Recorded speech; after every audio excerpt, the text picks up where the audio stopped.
Many things have been disturbing Nigeria lately, most especially in a sector that we least talk about, and that is education sector. You understand?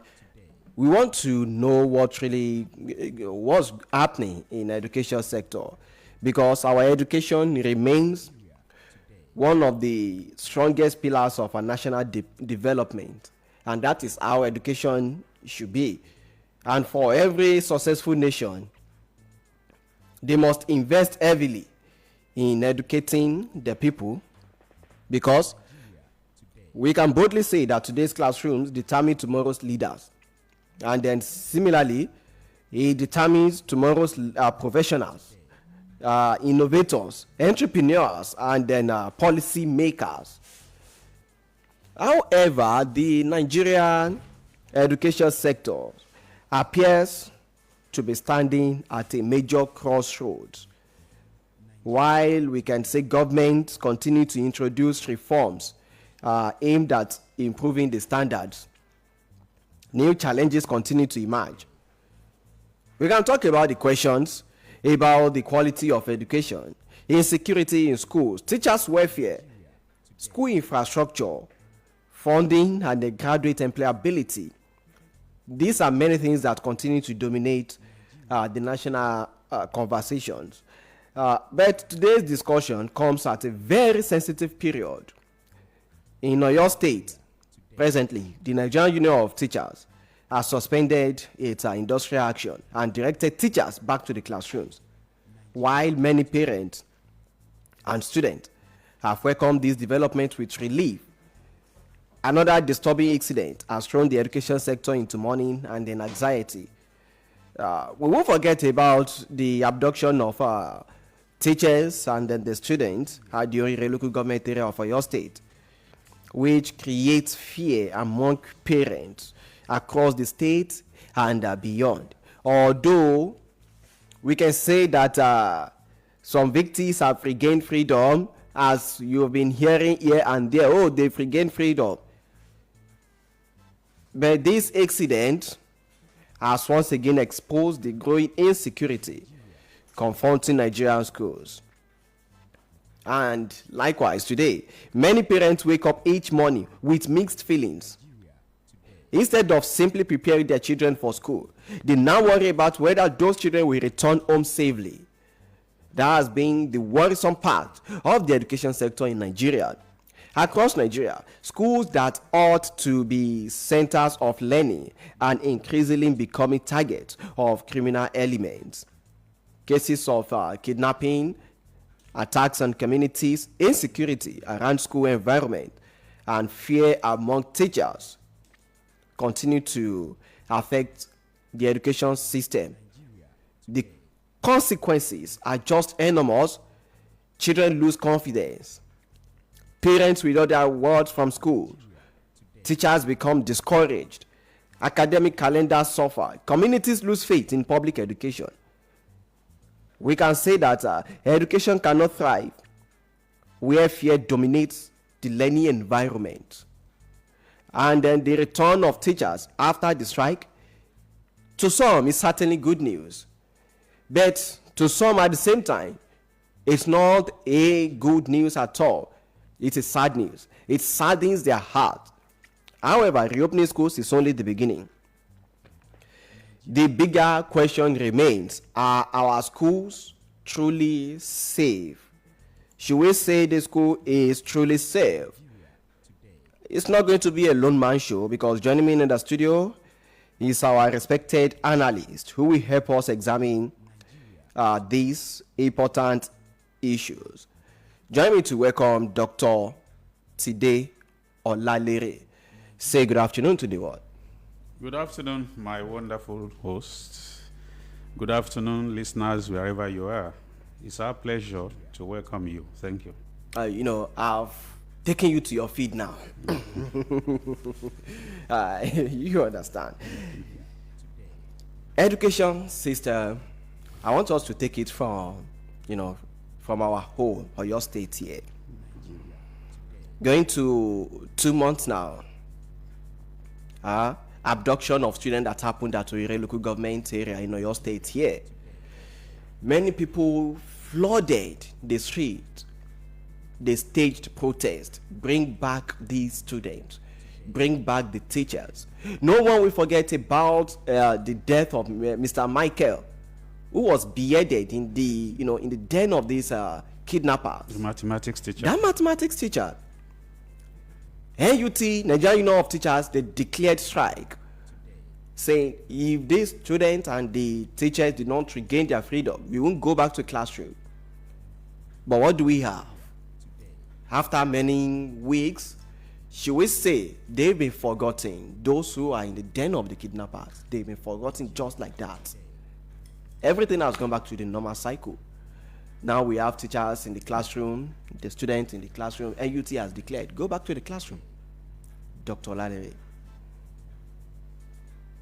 Should we say everything has gone back to normal? We should just forget about it.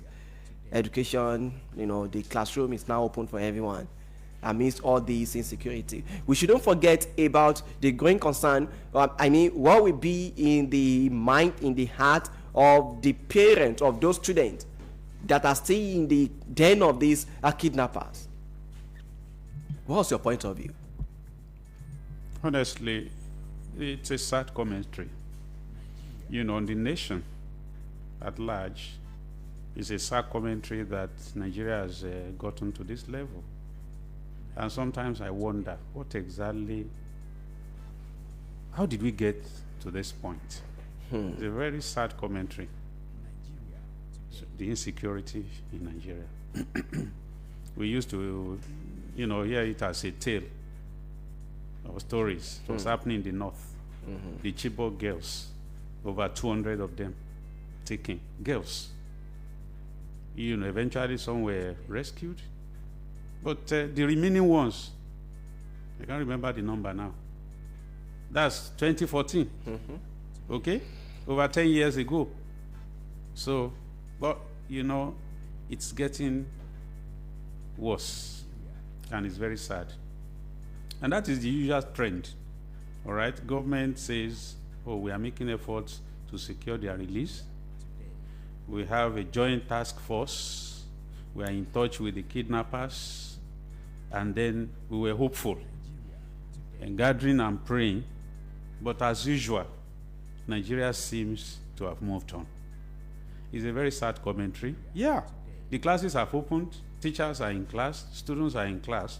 But let me tell you, it's only in the cities that teaching can be going on. In the villages, I don't know the type of teaching and learning that will be going on now. Doctor, even in some parts of the cities, there are no students in the classrooms. Only a few of them are in the classrooms. It's of course, it's not a surprise. But then in the villages, over time, what type of learning and teaching can we, say has been going on in the villages? All right? Because some teachers live in the cities, they teach in the villages. Maybe they go thrice in a week or something. So now that insecurity is staring everyone in the face, it's getting worse. So when you are learning in an atmosphere of fear, I don't know the type of learning that can be taking place. I wish we could do a mental, examination of teachers and students at this point. The mental health of the teachers and students definitely cannot be normal. So it's a very sad commentary. And we seem to be helpless. Well, the government has assured the NUT, okay, we are making effort. We have a joint task force in place to comb the bushes to secure the release of our children. But there are questions. Are those children and teachers, are they still in Oyo State? Are they within our borders, so to say, territory again? These are questions. So we are all apprehensive, and we seem to have lost control of everything. It's very sad. Let's talk about NUT now. Should we say everything they did at first is something we can call initial gra-gra, saying, okay, NUT at first, they did not talk, they did not say anything, they did not do anything, no action was taken until when people were like, there is a body called Nigerian Union of Teachers, they should have taken an action. After which, they said, okay, we too will protest, we declared a strike, But now, how do you see the action of NUT in all this scenario? Well, at the beginning, there was no serious response. All right, and I think I would describe that as a fallout of when you have been in a situation for a long time. Your body appears to have maybe adapted. So I think Nigerians have adapted to, bad news. Okay, and it's like we have lost the humanity in us. All right, yeah, and that's why you see Nigerians now. There was this, I don't know whether you saw it, an accident involving a tanker, all right, and a bus. Okay, and many of the passengers lay down there dead, some struggling there, and Nigerians were scooping petrol. Oh, yeah. So that petrol they were scooping, okay, was more important than helping the victims to the hospital. So we have largely lost that humanity, okay, of caring, and that is, I think that's where the response of the NUT came from. Maybe it's just normal, so it's just news. Normal. Yes. So until there are, people started making noise here and there, and then we have all gone back. NUT is saying the government has given assurance, okay, that security will be better, or there's a joint task force, please go back to work, and they said other stakeholders. I wouldn't know who those stakeholders are. So we seem to have, gotten to that level of what is bad in losing human lives. Should NUT should the NUT have agreed on saying, okay, there is going to be a preventive measure now, or should insist on to bring back these girls, bring back these students, these teachers before we go back to the classroom? Honestly, it's cloudy. We don't know what the discussion between the NUT and the government. No matter the discussion, that's how it should be. But there should have been some conditions. The NUT should have said, okay, if you don't do this, we won't call our men back. Okay? And even beyond NUT, the response of other professionals, okay? NUT, yeah, body of teachers, where are the doctors? Don't doctors have students in the care of these teachers? Where are the engineers? Don't they have children in the care of these teachers? Where are other professionals? So it's like in Yoruba, OTD Baraku. We are used to it. We are used to it. It's part of our blood. Our it body will happen. now. Government will promise, and then we all go back to our work, and life continues. Just like that. It's very sad. Sure. Okay. Now, doctor, as you've said that it's very sad. Someone is asking her question, saying, should we say it's normal until it happens to one of us? That is when we should know that it's not normal. It has happened to us, because if something was happening, hundreds of kilometers away, all right, and then it gets very close to you. So what are we talking about? It's here already. That is it. Okay. As teacher to return to classrooms now, many parents remain fighting following the abduction. It has never happened in Ibadan before. Okay. We've never had this kind of abduction of students in Ibadan before. And then parents have been fighting, say, what message do you think this incident send about the safety of the schools? Well, it's very clear. I said something. There are no students in the classrooms now. Let's think about the future of this country. And you are telling us that if you do not train children in the classroom, so definitely you are not building a leader. It's again, I don't know how to describe it. It's sad. We were talking here some maybe weeks or months ago about how many millions out of school children in Oyo State. Yes. I think we discussed on this show. Yeah. So that was when there was no adoption then. We hadn't had this case. All right. So if we have, I can't remember the exact million now. All right. Now we are adding more, because those children who are not in class now, they are somewhere. Where are they? Government should be concerned. Okay, because we are sitting on a keg of gunpowder. It can blow up at any time. Because when you have an uneducated, unlettered group of people, it is easy to take over their lives, okay, and use it for whatever you want. And I think that is the ideology behind Boko Haram and other related groups. Ideology of no to knowledge, no to learning, no to Western education. You can make money, you can be successful you can lead, you can govern. The mind of an unlettered person is subject to the control of any of those who are available to use their brain for anything. So they can easily, train them in whatever ideology, can easily be taught to kill, to maim. It's easy because the mind is not developed. The mind is not learned. Okay, the mind is under the influence of some other people. So it's the easiest way of turning a society to a lawless society.